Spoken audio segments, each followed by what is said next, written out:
You know, kids, it's weird sometimes how the seemingly unrelated topics on this podcast sometimes just weave together into a coherent story. Happened again this week and it warms my cockles, man, and I'll tell you all about it on the other side.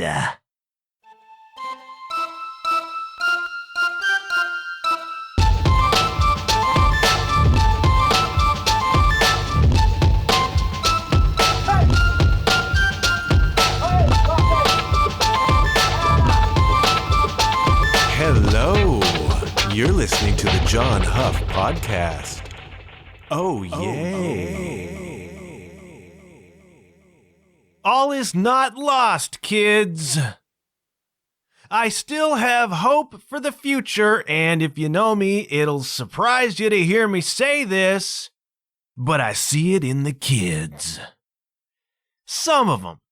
I see it in some of the kids, and now I'm shouting out today to the Caminator, my nephew, and I'm shouting out to him because he's 12 years old and he was driving in the car with his mom and a song came on the radio and his mom said it was one artist and Caminator, the 12-year-old says, "No, Mom."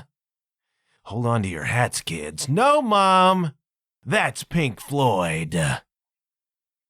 Now, you're doing something right when your 12-year-old knows the Floyd, okay? Never underestimate, you parents out there, never underestimate the power of teaching your kids the music, all right? Because there is connection in the music.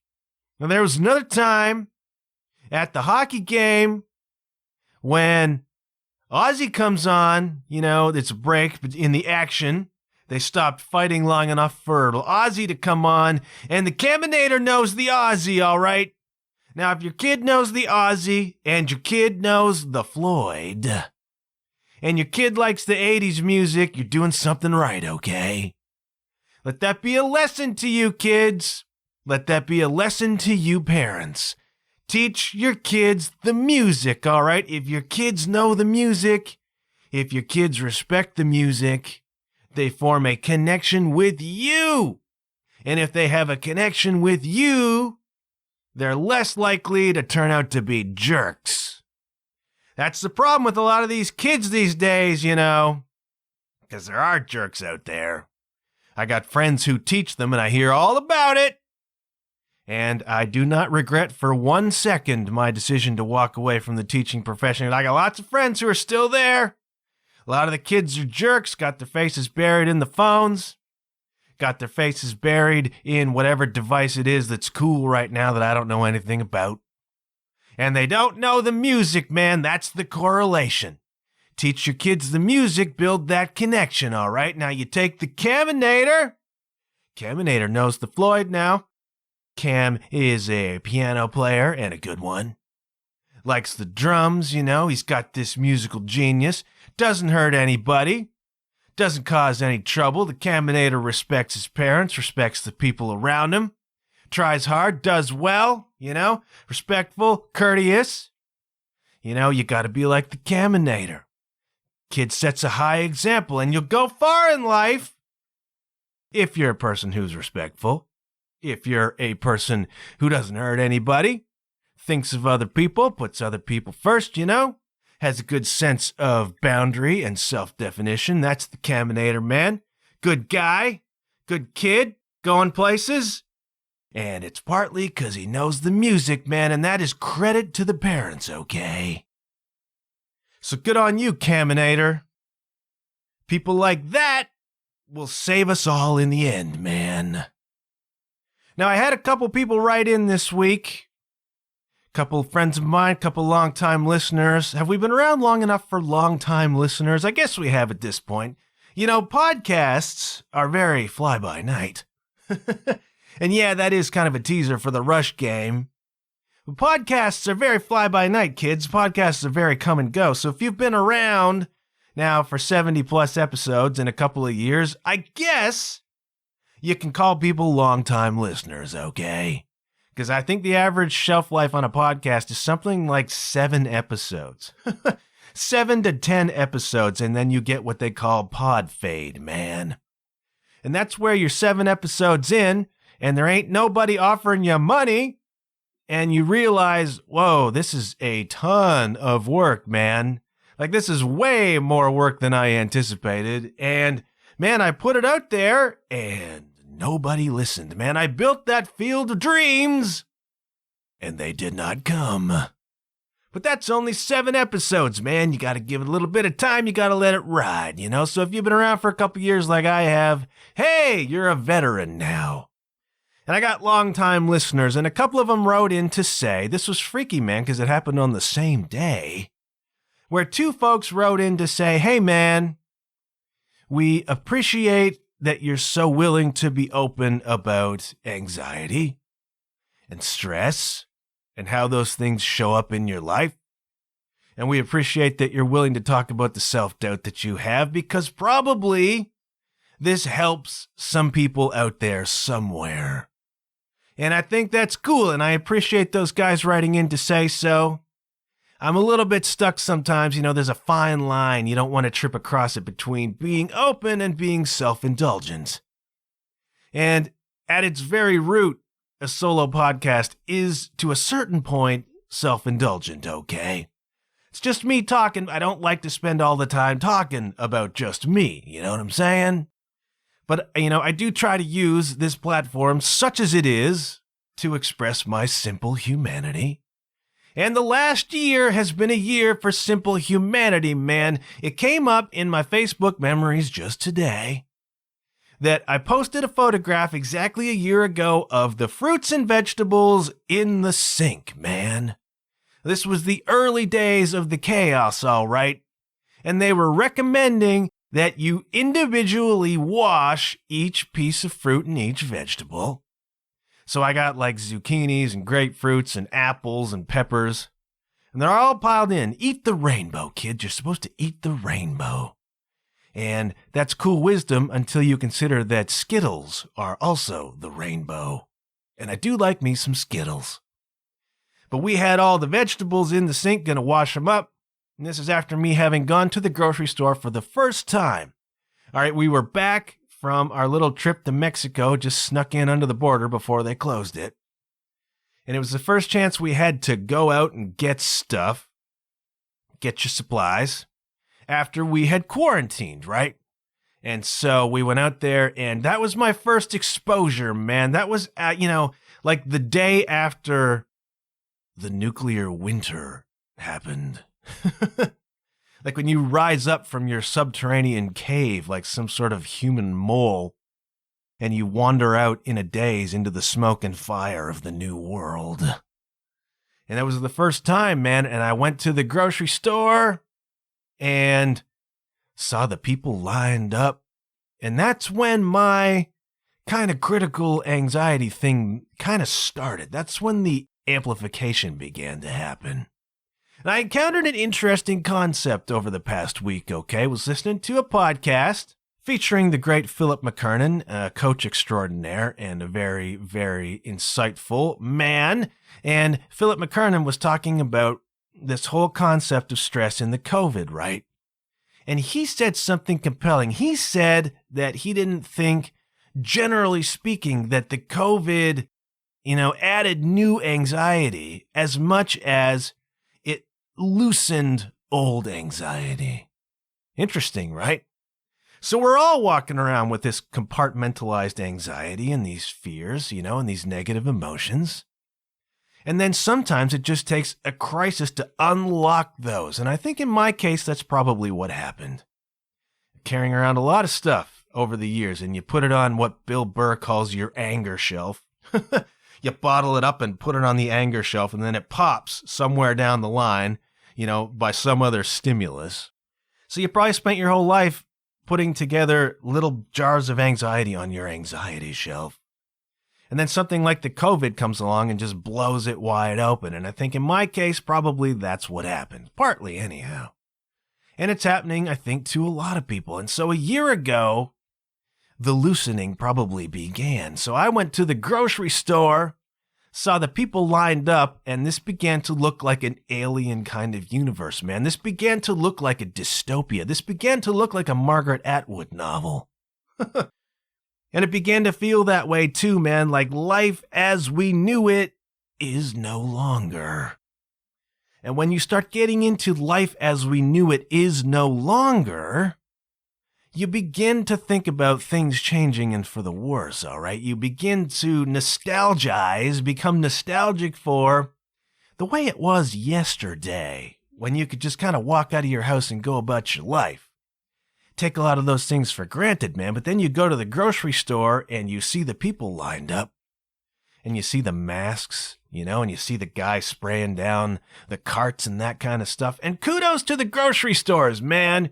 Kudos to the employees of grocery stores who have been in the front line from the very beginning on this, and the people have taken steps to make these places as accessible and safe as possible. And what would we do without them? But you begin to extrapolate, man. You see the people in line for the first time, and it goes all the way down the building. And you're like, how long is this going to take? And wow, should I be more frightened than I am of this virus? Because it's looking like a science fiction movie here, man. It's looking like the zombies are coming, okay? And we've been prepped for this pretty well by television and movies, man. Begins to look that way, begins to feel that way. And you're like, what if the system collapses? What if you can't get food anymore? How long is it? How thin is that line between civilization and anarchy, man? Between civilization and the chaos. And if you're like me, and you studied a little bit of history, and you spent way too much time in your own freaking head, catastrophizing about the smallest things, when you wander into what looks like a big thing, those catastrophes, grow in proportion, man. And that was a year ago today. They were recommending that you clean all your groceries, man. So I literally brought them home, and I got them sitting on the front step, and I'm kind of looking over my shoulder for marauders, man. Like, are there roving packs yet?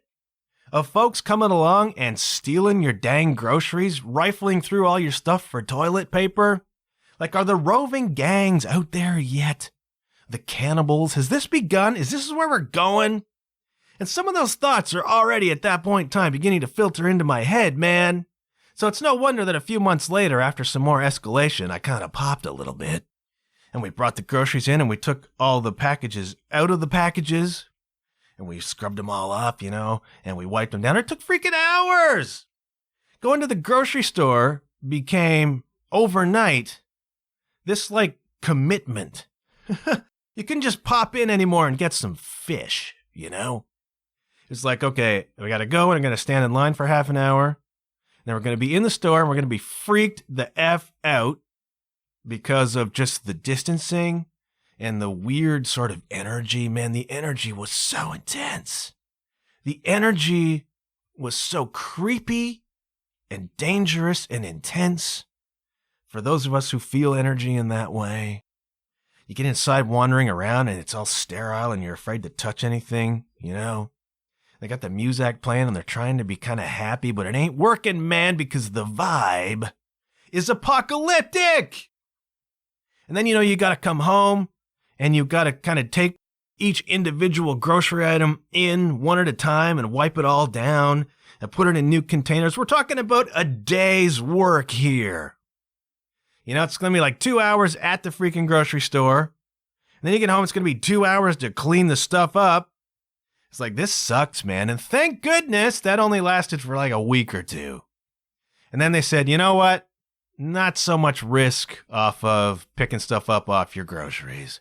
This is an airborne illness, so make sure that you are not within touching distance of any human being ever again.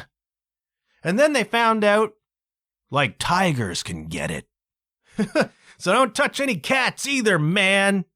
Never touch another living thing. Not even your plants.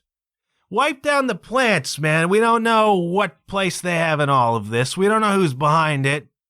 Might be your plants. So never come in contact again with another living thing. That's kind of where we were a year ago, man. And so is it any wonder that the anxiety just went crazy? And we haven't seen the full effects even yet. So I get people writing into me to say, thanks for being open about your anxiety, man, because it creates an allowing, right? We see this all the time in different arenas of life. Like as a drummer, if I go to a show and I see a guy playing, or I watch a video on YouTube or whatever, and I see a guy playing and he's using a certain foot technique, let's say, that creates an allowing. It's like, oh, wait a minute, that guy's using that technique. Maybe it's okay for me to use that technique too, maybe that's standard practice. And you see this everywhere in different arenas of life. It creates an allowing when people are public about certain things. So me being public about having some anxiety issues related to the COVID creates an allowing for other people to be okay with those feelings too. Because, the worst thing you can do is try to suppress a feeling. I make the joke about Bill Burr and the anger shelf and the anxiety shelf. Not the way to handle it, man. Trying to fight against these emotions only makes them stronger, man. What you resist persists. You've heard this before? And so it is. And so you kind of have to ride the wave, man. You kind of have to lean into it. You kind of have to absorb it a little bit and express it. And it's okay.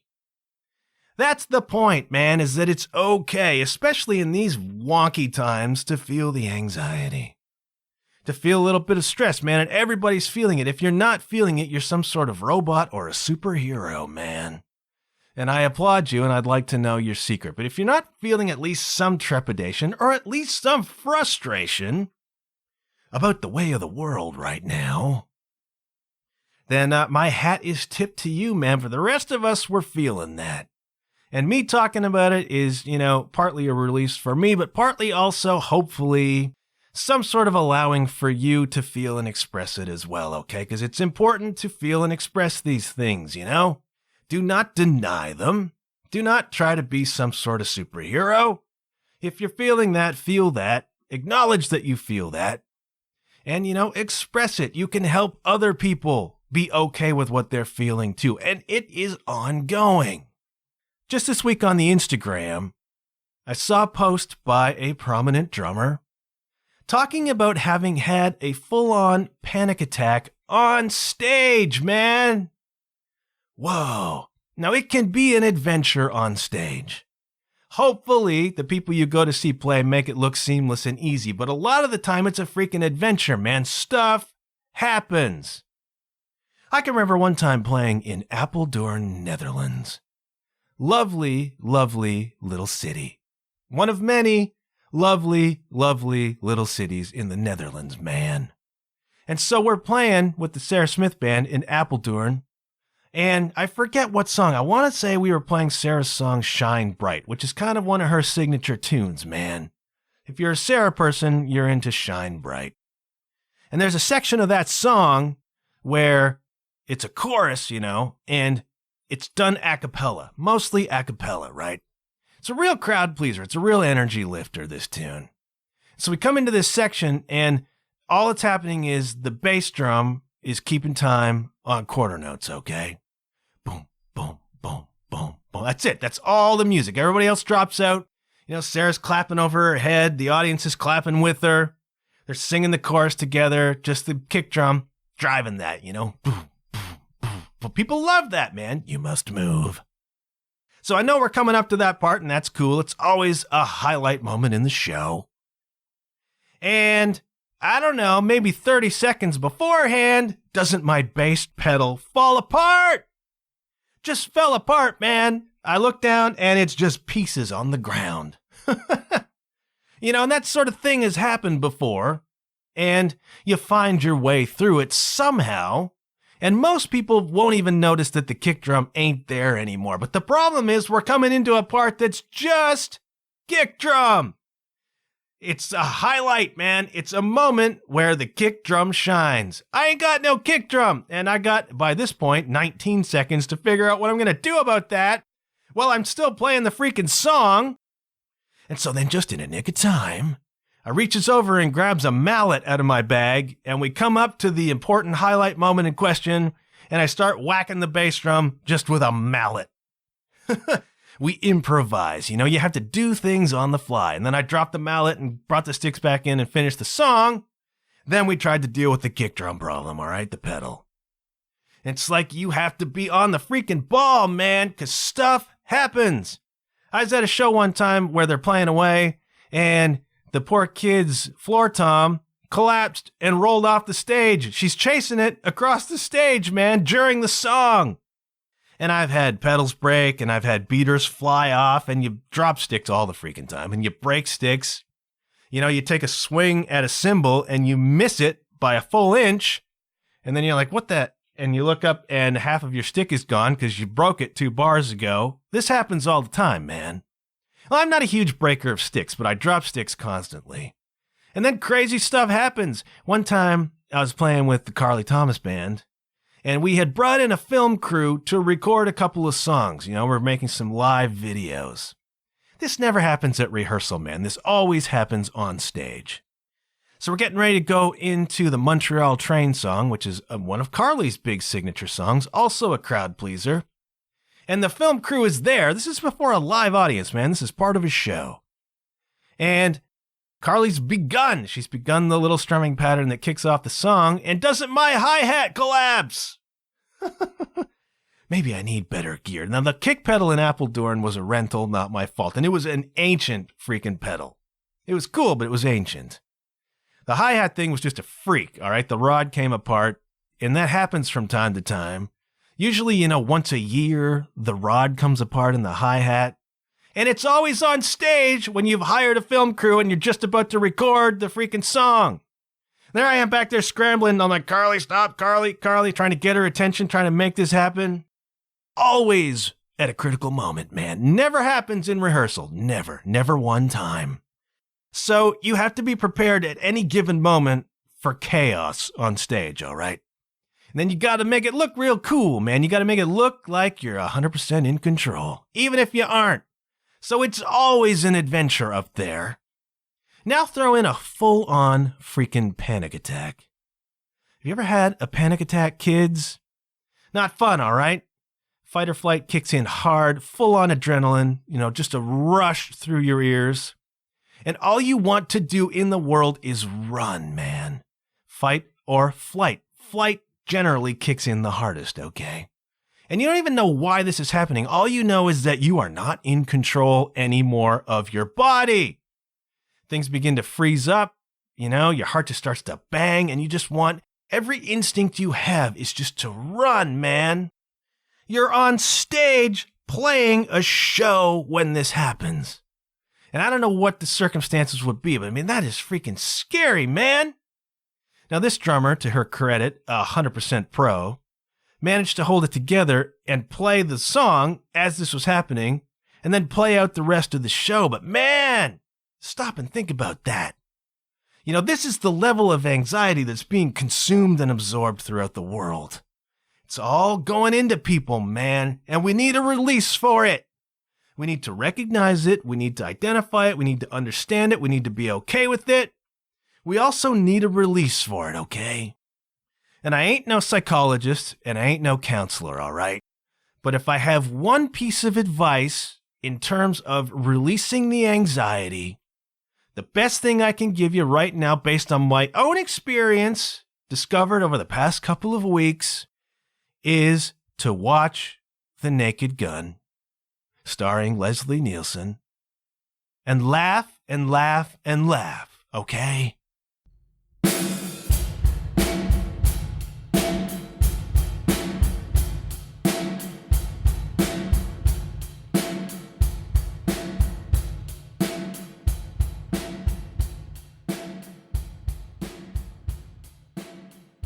It's weird and it's cool how stories come together. This is weird, man, because I was prepping for the Rush game. We're about to do the Rush game. And there's a couple tunes that are among my favorites that I didn't put on the list, all right?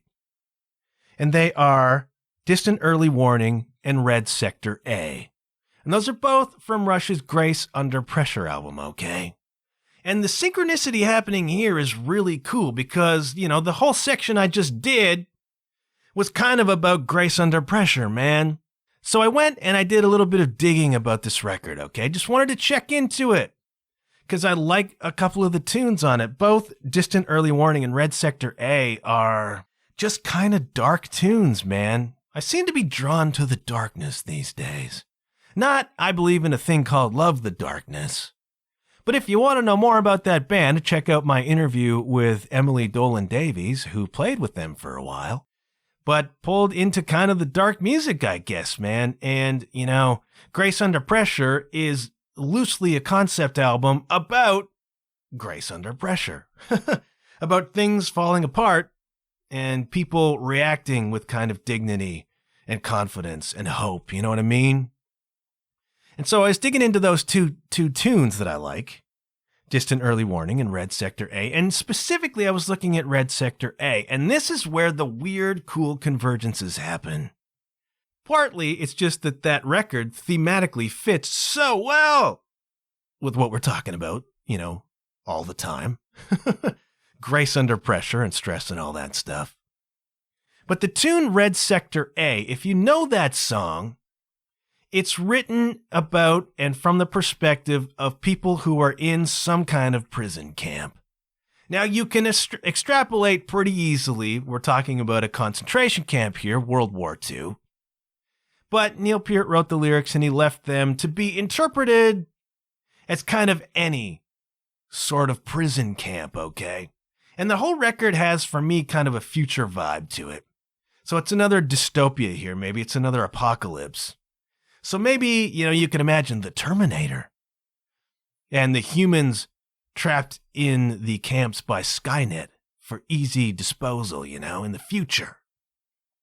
In a future that is now the past, I think, according to the timelines.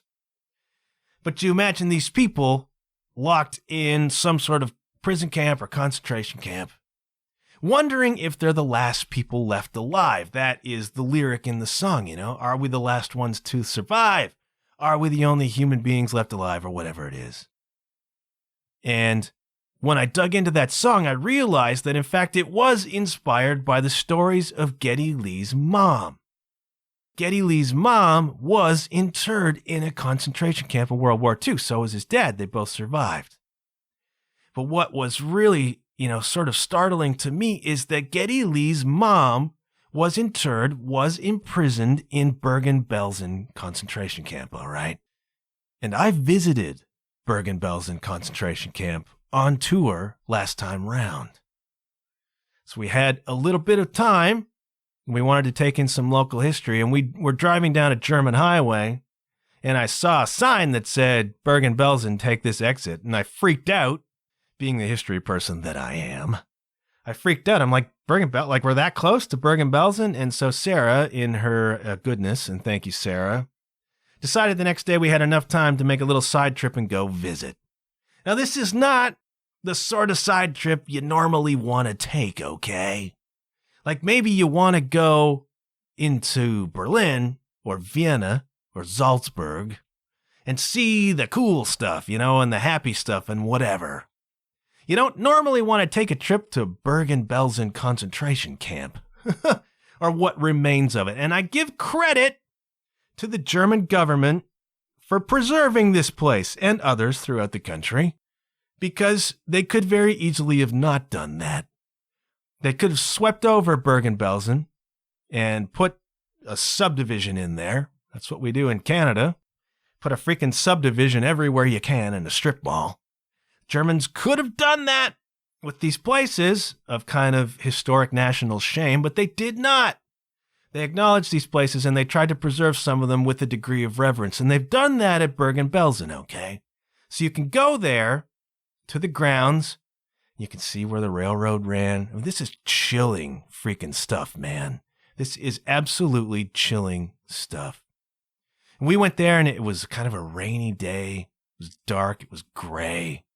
And you pull up to the grounds, and there's like a museum there on the grounds, and a museum that does not shy away from the history, man. It's full of photographs that will sicken you or make you weep.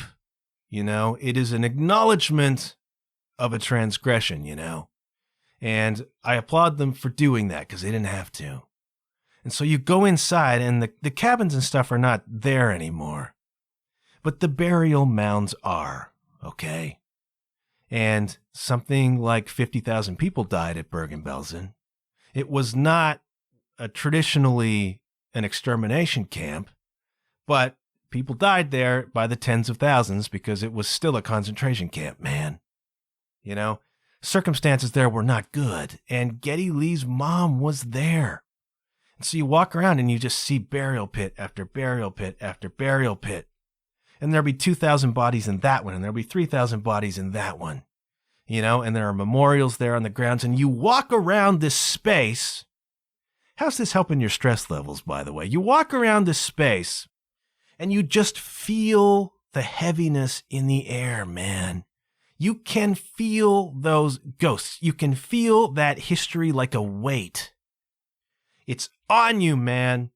And you walk through that place, and it is incredibly sobering, and it affected me badly. Because I absorb energy, man. I am an empath. And I was freaking exhausted by that point in the tour, My defenses were kind of weak. And it got in, and so now we fast forward a year or whatever, year and a half. And I'm listening to Red Sector A, and I'm like, Peart did it. Peart and Leifson, and Geddy, they captured it.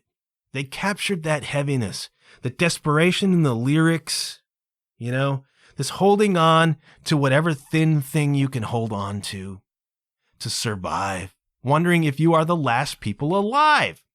Some of the people in these camps wondered if they were the last people alive. Had the world gone so bananas that everybody was gone? And you could understand them thinking that, man.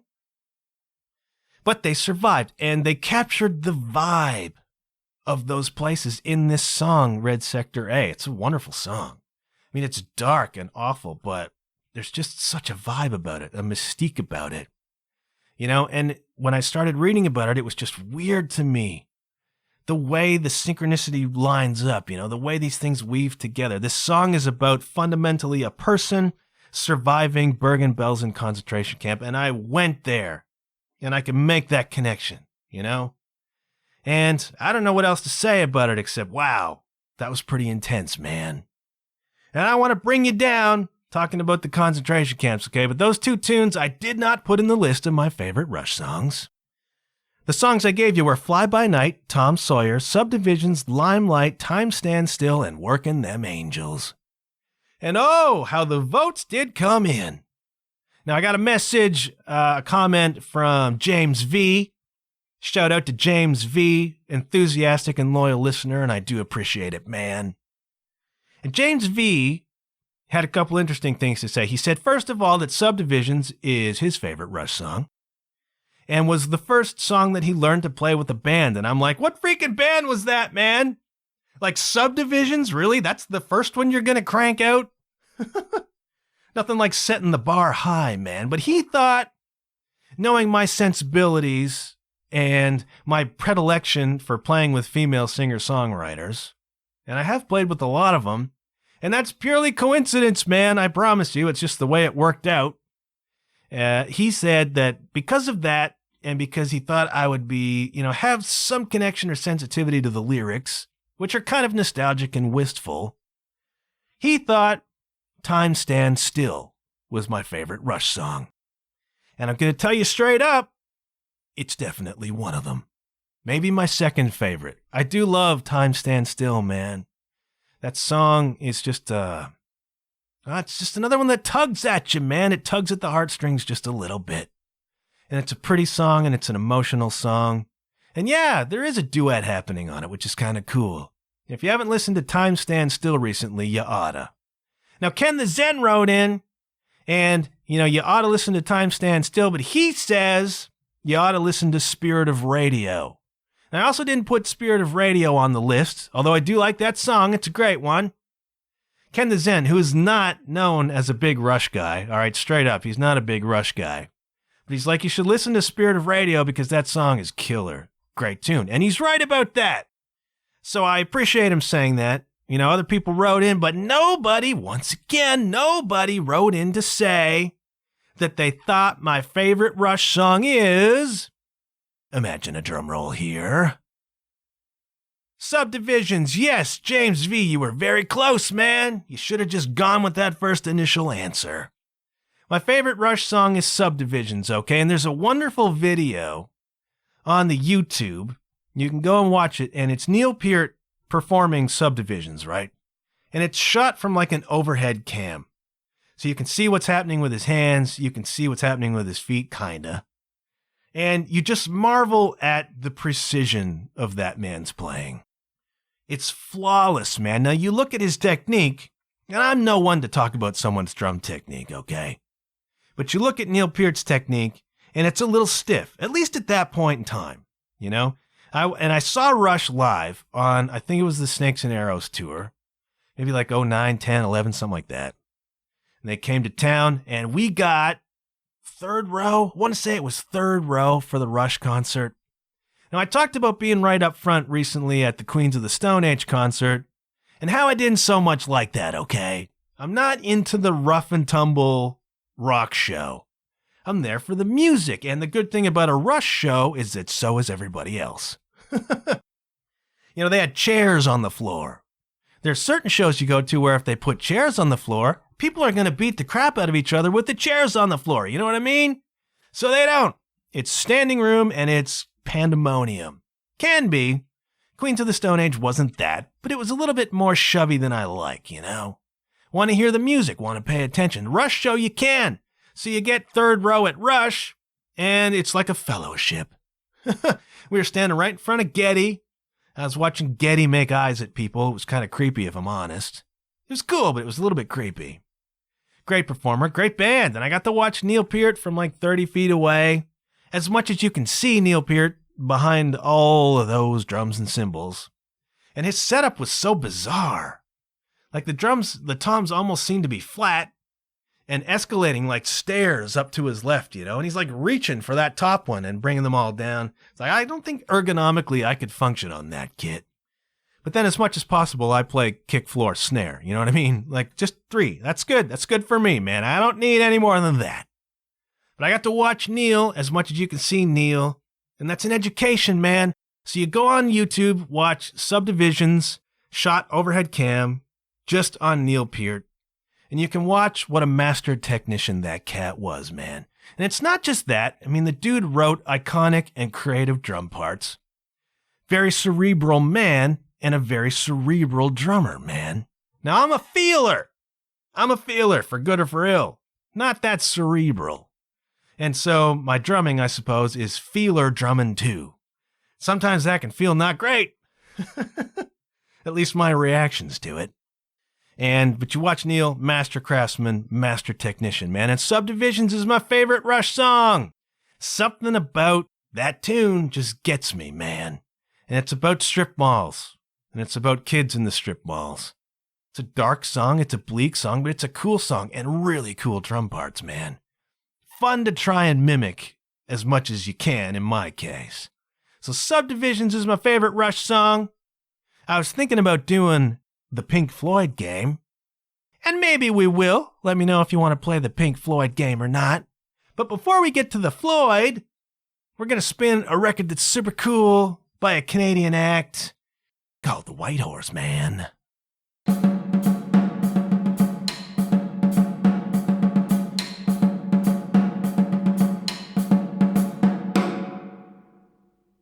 Whitehorse, kids. Do you know Whitehorse? I got a couple cool connections to Whitehorse, man. It's fun how life goes. So Whitehorse is fundamentally the duo of Luke Doucette and, of course, the wonderful Melissa McClelland, right? So let's roll back in time.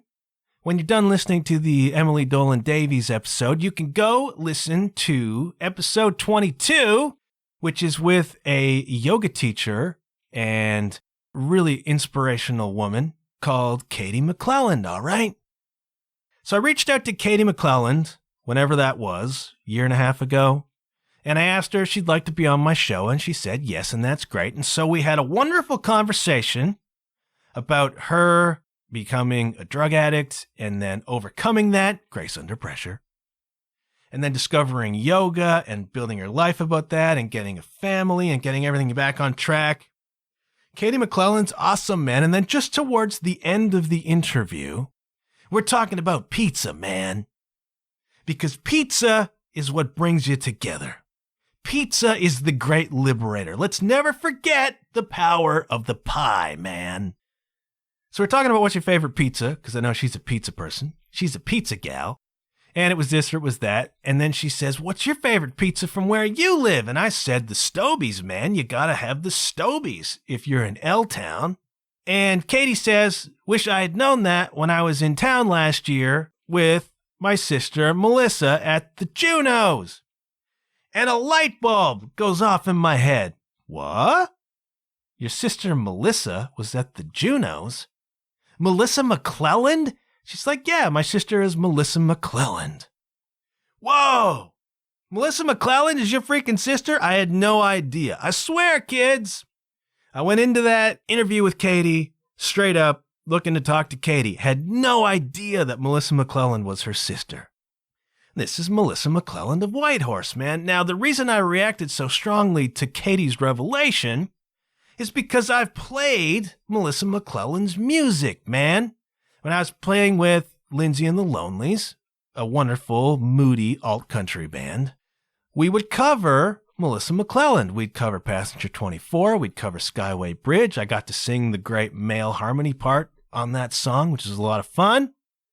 So I had this connection to Melissa, and then I met her sister Katie, and so I got this fun connection to Whitehorse, man. I haven't listened a lot to Whitehorse.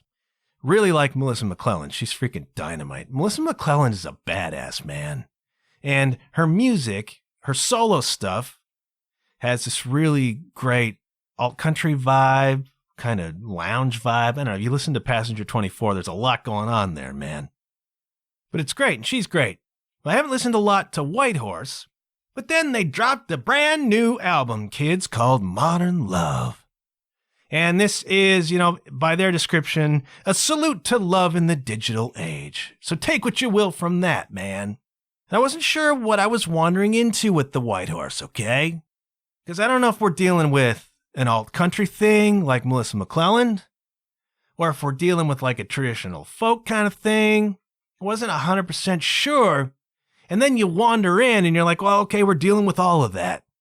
So there's a bit of an alt-country vibe, and there's a bit of a folk vibe, and there's a bit of an adult contemporary vibe, and there's a bit of a rock and roll vibe, man. But the important thing is that there's a vibe, okay?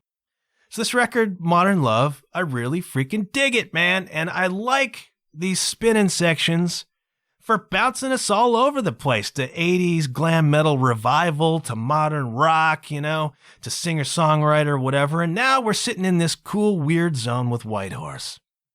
And as ever, I'm just going to highlight a few songs for you to go and listen to, man. If you're out there and you're a music lover and you're looking to tap some new veins, man, you're looking to tap into some new stuff, hopefully I'm giving you new stuff to tap into. And this Whitehorse record is a bit of a grab bag, man. It's not consistent in tone, and I mean that in the very best way. First of all, you've got two main songwriters and two singers.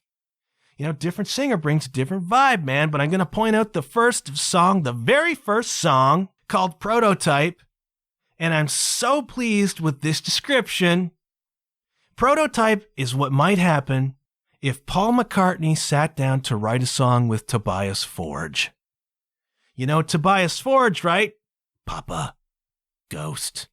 Yeah, this feels like a Ghost song as written with Paul McCartney, man, because it's just got this weird, eerie minor chord thing happening. So it starts out kind of major, and then, they run the same melody over these weird minor chords. And it's creepy, man. You can feel your spine twist just a little bit. Like, this is cool, but it feels really uncomfortable. And that's the Ghost thing, man, okay? Ghost will do that to you. Just bring in this kind of dark, creepy vibe to it.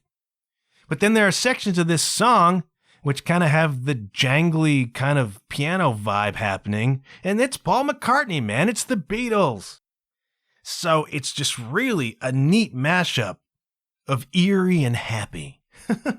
And it's Paul McCartney writing with Tobias Forge. So if you want to hear a tune that'll unsettle you just a little bit, and then feel really comfortable because it's kind of the Beatles, listen to Prototype by Whitehorse, okay? And then we go to the next song, which is a Melissa McClellan tune, I Want to Make Promises That I Can't Keep. And that was, I think, the single that they released so far.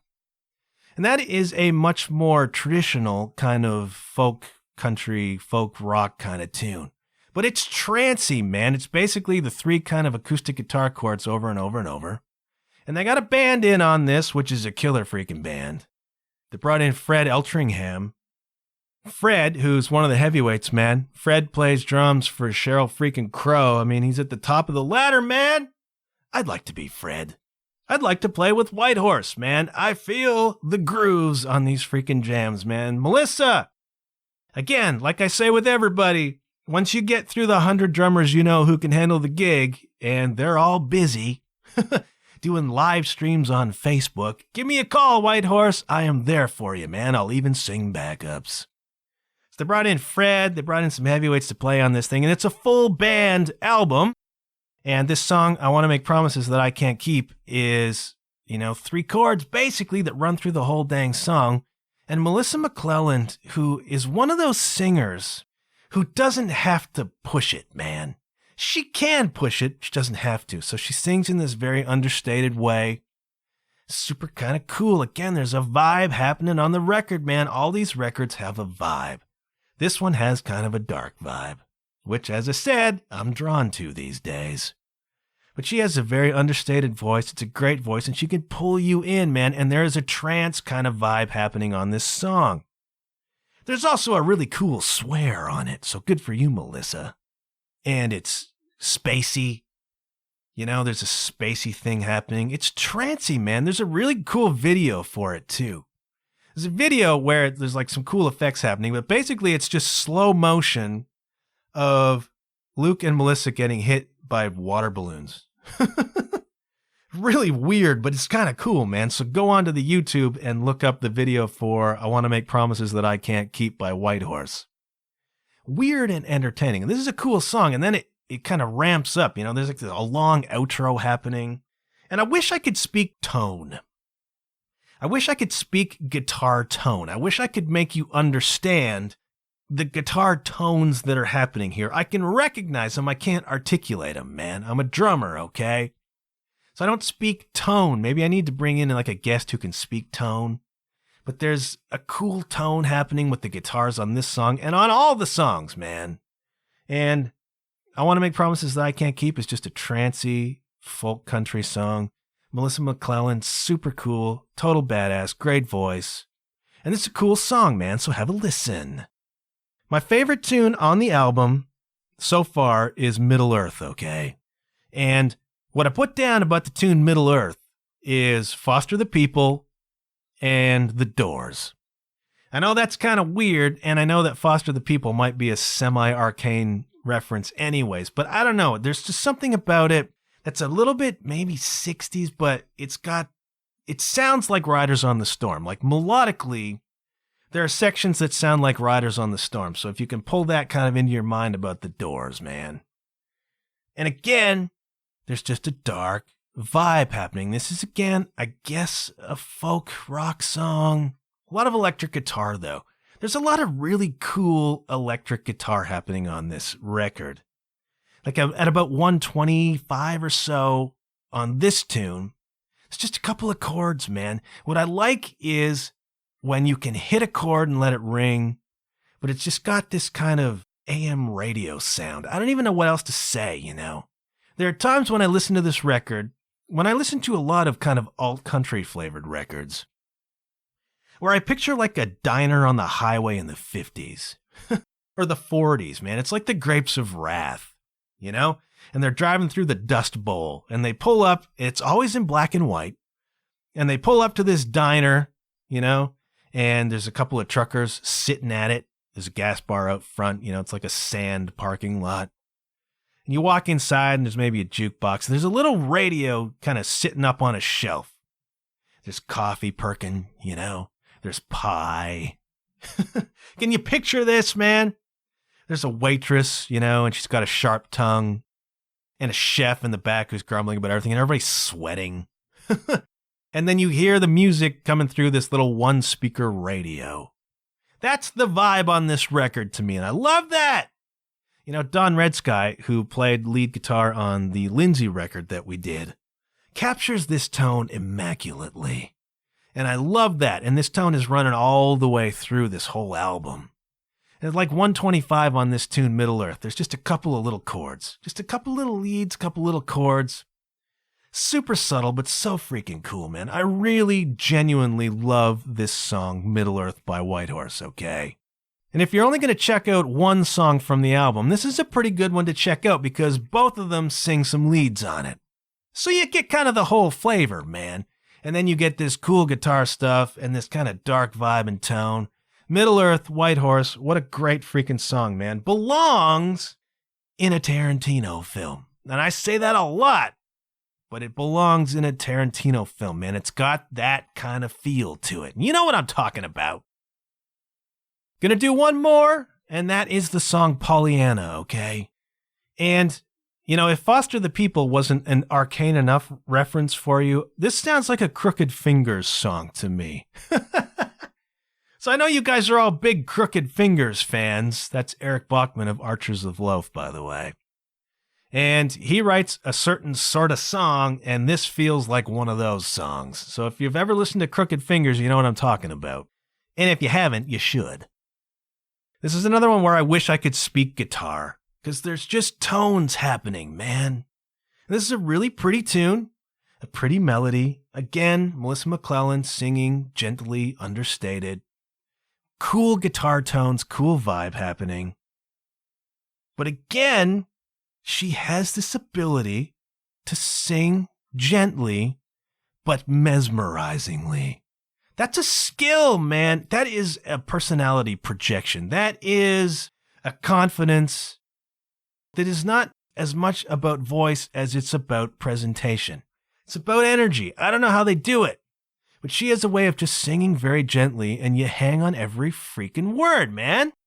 And this is the sort of song that I want to hear live. Like, I want to be in the audience when they play Pollyanna. And I just want to feel how that feels. And I want to feel how it affects the other people around. And ideally, I'd like to feel it being on the stage, but that's enough me plugging myself as a drummer, okay? It's a great song, Pollyanna. It's a great record. Modern Love by Whitehorse. Highly recommended by the JHP. Melissa McClelland, total badass. Luke Doucette, those two are great together. Katie McClelland is also awesome. The whole McClelland clan, man, they're all great. Really like it. Glad I checked it out. I think you should check it out too, because we should all be checking out music, because as I said last time, music is medicine, man. And we're almost at the hour again. How does that happen? Sorry if I brought you down with concentration camps. Hope I brought you back up with the Whitehorse. Hope you're doing okay. Drop me a line. Let me know how you're doing. Let me know what I should be listening to. Let me know what you're listening to. Let me know what you think of some of the songs that I've been talking about today. Take care of yourselves, man. Look after each other. Social distance, all right? We're going to get through this thing soon. I feel like we're going to get through it soon. But until then, keep your wits about you. We'll talk to you soon, and I'll check you later.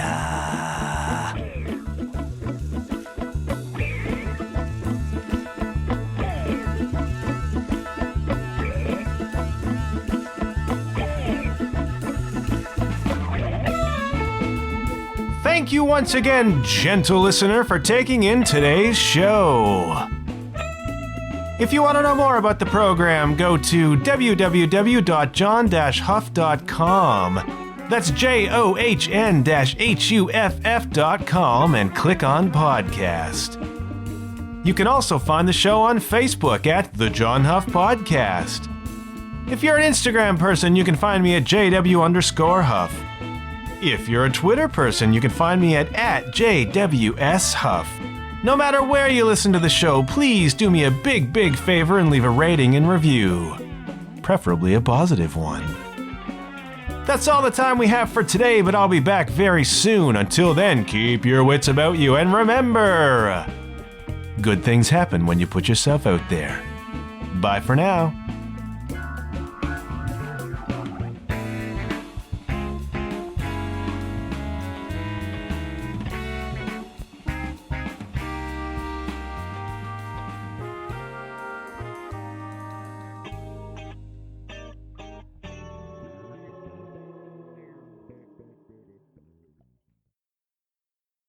Was gonna sing a little Rush just now, but let's be honest, that's kind of a sacrilege, man.